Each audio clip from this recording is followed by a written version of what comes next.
Salam jumpa bersama saya Indra Sampel dalam program Palma News. Pemirsa, BSIP Tanaman Palma mendukung upaya Kodam 13 Merdeka untuk membudidayakan tanaman kelapa.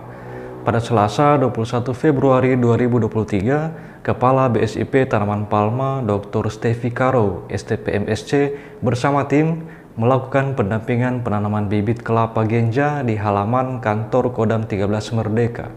Penanaman 4 varietas kelapa genja dilakukan Kepala Staf Kodam 13 Merdeka Brigjen TNI Muhammad Lutfi didampingi Inspektur Kodam 13 Merdeka Brigjen TNI Denny Masengi dan Komandan Detasemen Markas Komando Daerah Militer 13 Merdeka Kolonel Edi Martadinata.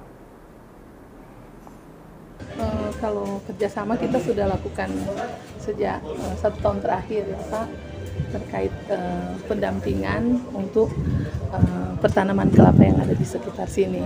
Kan sudah ditanam sebelumnya kelapanya, dan ini rencananya kita akan tambah lagi dengan varietas-varietas yang baru. Kalau yang sudah ditanam ini kan baru satu jenis, baru genja kuning nias. Jadi kita ada, kalau di kebun kami itu ada 82 jenis kelapa.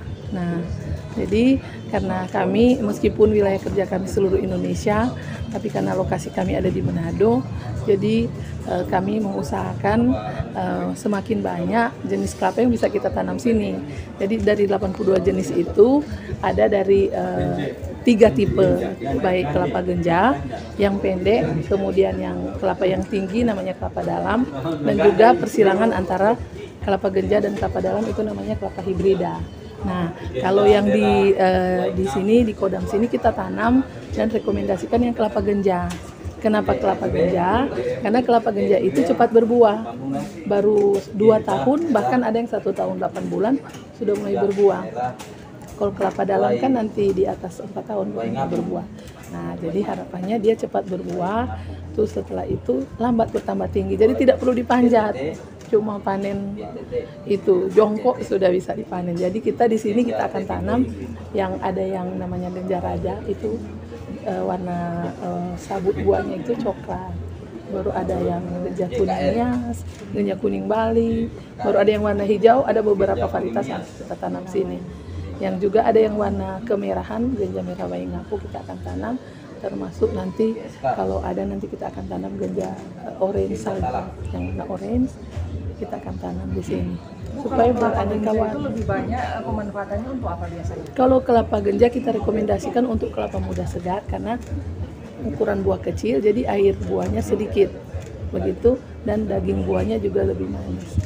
Tapi meskipun genja, tidak semua genja sama, itu ada berbeda-beda tingkat kemanisan. Ya, kalau yang manis kita ada namanya genja hijau manis, itu yang paling manis di atas. Beda lagi. Genja. Kalau ada masyarakat yang ingin mendapatkan bibit itu gimana? Nah, kami dari Badan Standarisasi Instrumen Pertanian Tanaman Palma itu ada program juga, kita bisa bagi kepada stakeholder, kepada petani-petani. Tentunya ada syarat dan ketentuan berlaku. Kita akan bagi, ada waktu ketika kita semai, karena kelapa kan itu tidak kita bagi dalam bentuk kelapa butiran, tapi dalam kelapa yang sudah berkecambah. Jadi kita perlu kecambakan 4-6 bulan. Kalau sudah ada daunnya 3-4 daun baru kita bagi. Jadi biasanya bisa nanti ke kantor kami, nanti kita akan fasilitasi untuk penyiapan bibit yang siap tanam. Terima kasih. Siap, sama-sama. Demikian informasi dari kami, sampai jumpa.